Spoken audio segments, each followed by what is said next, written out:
Hey guys, it's Graham. What's crackin'? I am an author, illustrator, and truck driver in Oklahoma City. Thanks for watching this video. You can find the link to my Amazon page in the description. Check out my books, see if one of them is of interest to you, and now on with the video.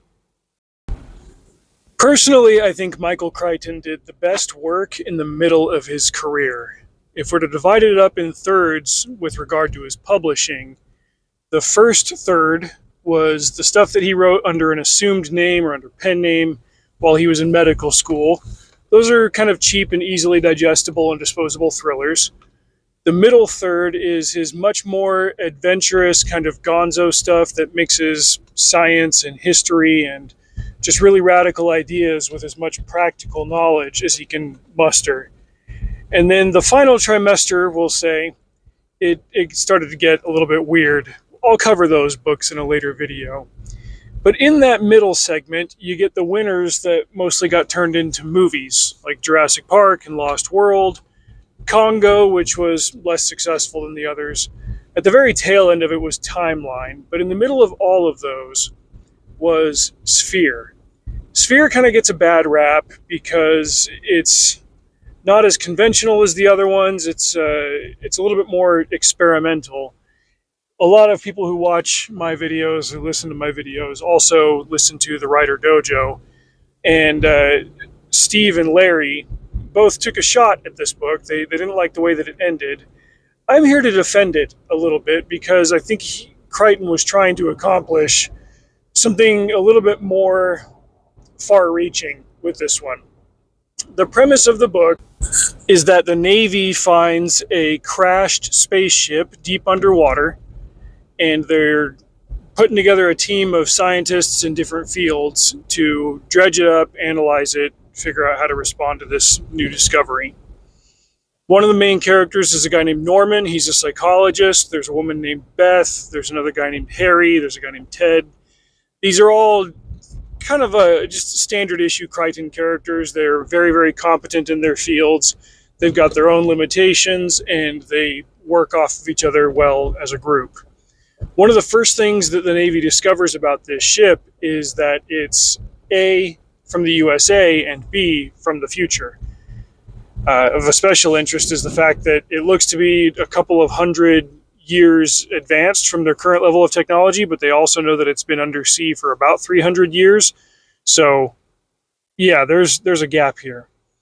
They're able to get inside the ship, and in the cargo bay, they find the titular Sphere, which is just this giant metallic thing of unknown origin. They're pretty sure that mankind didn't make it, and it appears to be impenetrable.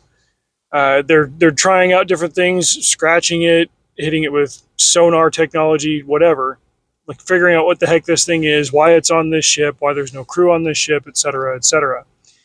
Finally, one of the scientists kind of just imagines what it would be like to get inside, and then a door opens up on the Sphere, and he goes inside and he comes back out, and he's changed after that. Sea creatures start attacking the underwater, like the deep water habitat that they're using to analyze this crashed find.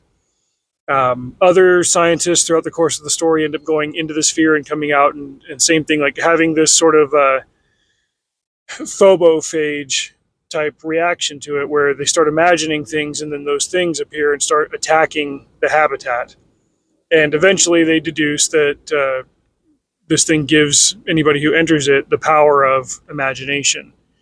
From there, they're not entirely able to deduce the origins of the Sphere, but that's less important than how they handle the Sphere from here on out. And since Norman is the main character and he's the psychologist, he's the one that kind of cracks the code that we need to use psychology to engage with this thing. The Sphere eventually starts talking to the scientists and to the other people on the submarine.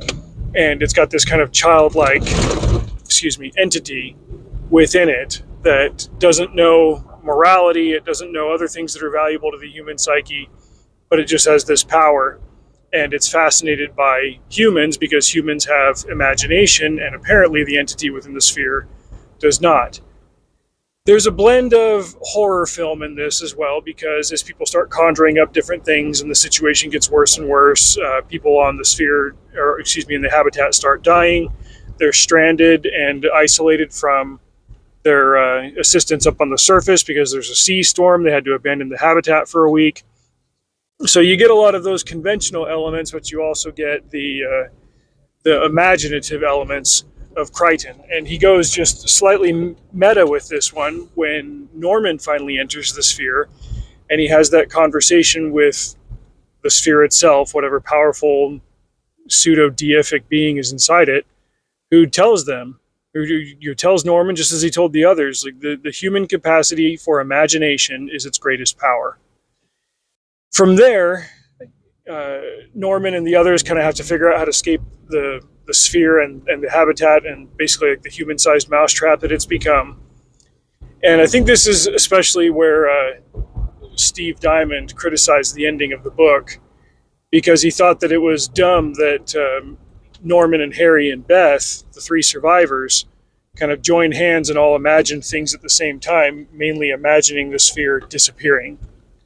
Because the power that it had to like literally and immediately make imagination manifest would be devastating to mankind. This particular element of the story is a theme that Crichton has explored elsewhere. There's a foreword to Jurassic Park where he imagines the commercialization of genetic technology to be as destructive as the discovery of atomic weaponry by Oppenheimer in the 40s. And unbridled, it easily could become so. We're seeing elements of that now with GMOs and modified foodstuffs and the impact that it's having on human physiology. But I digress. Unleashing this power without exploring the parameters and the secure limitations of it, and specifically without ways to counter it, would be devastating. I mean, human imagination is an incredible thing. It can also be tremendously destructive, and we've seen that throughout history with people who didn't have the power to immediately make their imagined things become manifest. So they decide to delete this object from the world, and that's the end of the book.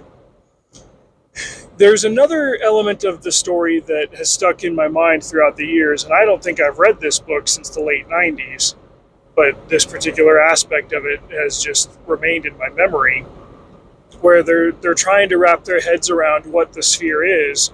And finally, I believe it was Norman, the psychologist, who says, here's what we might be up against. Imagine you are a speck of dust flying through space. And for whatever reason, you're sentient, you have memory and stuff, but that's all you are in this little speck of dust body. And you get pulled into a satellite, a marvel of human engineering, and you're coasting through the inner workings of the satellite, and you think, wow, this is amazing, and then you bump up against a circuit and you get fried, and that's it. Like, that's the end of your existence. I feel like that might be what we're dealing with here with the sphere. This was made by something that's so much more advanced than we are, just so tremendously powerful, that we might never be able to comprehend the mechanics of it and how it works, but that's less important than the immediate and observable result of our interactions with it. So there's what we can know and what we can't know, and those are both worth analyzing, haha, pun intended, in their spheres. I think this is a better book than it gets credit for. Unlike Jurassic Park, most of the movies that were made from Crichton books after that in the 90s were not that great. Congo was kind of a low-budget thing. I think that movie could have been better based on how good the book is. Timeline, again, like it's a very cheap, low-effort Hollywood version of a story that had a lot more going for it, but I get why it was adapted that way. And Sphere, which had a loaded cast. I want to say Dustin Hoffman and Samuel L. Jackson were in it, along with, I can't remember the woman who played the lead. Was it Téa Leoni? I'll have to look that up. But overall, I think this is a book that is saying something very profound against the backdrop of a very traditionally good Crichton novel that blends science fiction with horror and adventure. But there's the seed of something greater inside it that often gets overlooked because the ending wasn't as cinematic or satisfying compared to other things that he wrote. But if you've read Sphere or seen the movie, let me know what you think. Until next time, drive safe. See you out there.